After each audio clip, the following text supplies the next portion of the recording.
Hey everyone, so for this tutorial I'm going to show you how to set up my template and sidechain. This is sort of what I'll do. I have it saved, but you can do it at the start, and if you set it up this way it's just a little bit quicker having the routing all there. So we're going to start with a fresh project and we're going to do Command T or Control T to create a few tracks. So we're going to list them as follows. The bottom one you want to call pre-master. The one above that, sidechain. We want to then create some groups here. So we'll add a few more tracks, highlight Control G to group those. So I'm actually going to delete these top two. I'm going to call this group drums. So we can just add a kick channel and a snare channel. And I'm going to make this all red, pre-master, or orange. Pre-master and sidechain, I'll usually do black. And then we're going to duplicate the drums and call this one basses. Duplicate that, so I'll just do bass 1, bass 2. Duplicate that and call it vocals. So box 1 and box 2. So I'll just change all the colors of these, make the bases blue. So what we got here, we've got three groups. We've got drums, basses, vocals, and then we got two bus chains. We've got sidechain and pre-master. Now basses, for the sake of this video, is anything that isn't a drum or a vocal. So whatever I do with the basses bus here, you can make a bus for effects, you can make it for leads, for atmospheres, anything that isn't a vocal or a drum. That's sort of what you're going to do. That's where you're going to route the same as the basses. So our drums, we're going to go straight into our pre-master, and so are the vocals. They're going to go to the pre-master. So put those above here. Sorry, don't put the vocals in the bus chain. And the basses are going to go to your side chain. Now if you look at the side chain, we're going to set that to in and route it to the pre-master as well. And then on the pre-master, we set that to in. So routing wise, the drums and the vocals are going straight to the pre-master, and the basses are going through the side chain, which is then going to the pre-master. And then the pre-master goes out to your actual master. Now the reason for this is that I will sidechain everything that isn't a vocal or a bass to the kick and the snare, which means that everything that isn't a vocal or a bass is routing through this sidechain channel. But the drums themselves and the vocals are bypassing that and going straight to the pre-master. The pre-master essentially acts as my master channel, which means that on my master, I'll only put monitoring plugins. So there's three that I usually use. I'll chuck on a utility for mono checking. So you can Command K and click on the mono and set a key. I've set it to the square open bracket there. And then Command K again. So whenever I hit that open bracket, it just immediately goes to mono. I've then got a span set up, and I've got a loudness meter. Boolean loudness meter and span are both free online. If you haven't gotten those already, I would highly recommend getting them.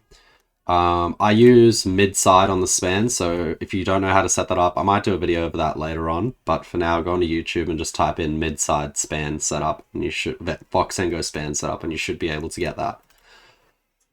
So to set up the sidechain, we want to go to Shaper Box 2, this is what I use, and we want to click volume. Now in here, it should open like this. You can use Shaper Box 3 or 1, I use 2, it's basically the same thing. So to start, we want to double click anywhere along the line and drag the point all the way into the bottom corner. Then double click again, do the same, and then keep double clicking and dragging sort of in the way that I'm doing it. Keep going across as we're doing this too. Don't do it in between or it does that.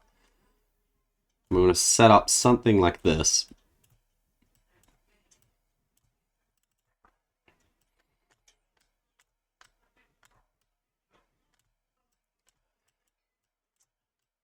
So sort of in this first quarter here, that's where we want it to be at the top. Now essentially what happens is we're going to set up a MIDI trigger so that every time the MIDI hits, this envelope will play, as aka our sidechain. So LFO mode on beat, length on 1/4, and MIDI trigger on one shot. So we can close that. Now we can actually make the MIDI trigger. So we're going to do a Command-Shift-T to start a MIDI track. Leave that on auto, don't put it on in. And we want to rename this, so Command-R SC trigger for sidechain trigger. Now what we're going to do is we want to highlight a small section. Actually, we want to work out how long our kick's going to be. So if I search for a kick, I'll use the one from the May pack. So I'll put that in there. So basically, what happens is the length of the MIDI trigger is going to affect when that sidechain trigger starts. So we want that to be much shorter than the kick because we want it to be starting at the very start. So we don't want to make the trigger this long, make it about that long here. So Command-Shift-M, put in some MIDI, doesn't matter what note you put on, anything will do. Now what happens is as we play that, we have this MIDI coming through here and we want to route the output of that to the sidechain. And this little box below should pop up and show the shaper box if you've already set that up. If not, you might need to click in it and set it up after. Now what should happen is when we go to the sidechain, we open that up. As we click play, you should see this little thing here, which is showing the volume dropping down. That shows you that as that MIDI trigger is activating, it's activating, as it's being used, it's activating this envelope here. If that's not happening, there's a few things that might be going wrong. You might have this set to in instead of auto. That's one thing. You might not have routed it to sidechain and to the shaper box. And on the sidechain channel itself, make sure on one shot, 1/4, and it's on beat mode. So assuming that's all set up correctly, pretty much and I'll set this sidechain trigger to, I'll make it maroon. That's basically how the template's set up. Now, if you add leads, effects, other stuff like that, obviously you can duplicate your bases one and do those. And because it's already routing to the sidechain, as you can see, if we do that, the leads are now also going to the sidechain. So what happens now is if I grab a snare, like that.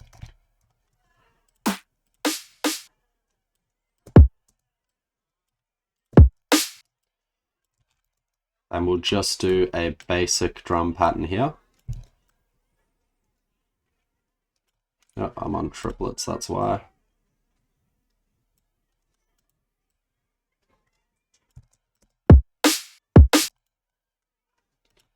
Maybe I wasn't. There we go. Now if we open the sidechain, we have a look. You can see those MIDI triggers are hitting wherever the snare hits. Now when you open yours, depending on the size of your kick and how long the tail is, and the same with the snare, you might find that it's either too big or too small. So we want this to create space so that you can really clearly hear the kick and the snare popping through, and especially for the kick, because we don't want that to clash with the sub and the low end. Now, you can go a bit further with this and make it a multi-band sidechain, which essentially means that for the bass, mids, and highs, you are doing a different envelope. So I'll show you how to set that up. So you can see here, this is acting for the mids. So if I drag from one side and then drag from the other, we now get low and high bands. And you can see that these are back to the default. So for the low band, I'm going to do the same thing. You don't need to double click, just drag down like that.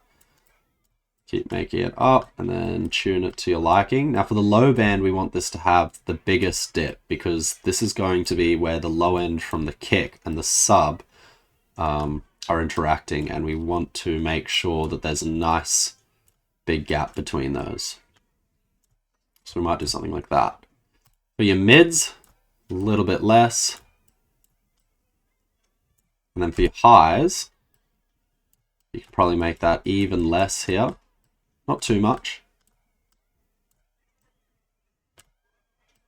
And that's just because as you go up in the frequency spectrum, there's less need to worry about the interactions. You know, for example, you can stack 8 different percussion and hi-hat loops, but you wouldn't be stacking kicks or subs. So as you go further down in the frequency spectrum, you've got to be a lot more careful with clashing of frequencies. Now for the crossovers, you can see down here, I would probably set it up to be maybe around 300 for your lows. And then for your mids and highs, I'd say probably about 2.5K and above. And that's pretty much it for setting up the template. If I get a bass, put that in here. You can hear the sidechain happening. So if I turn that off,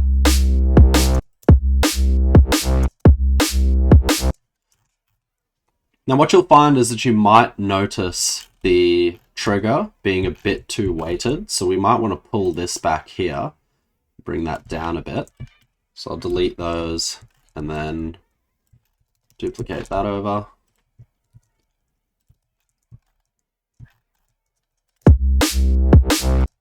Now you can hear that even that makes a difference because basically, like I said, the length of this MIDI determines when the Shaperbox 2 envelope actually starts. We want that to be very small.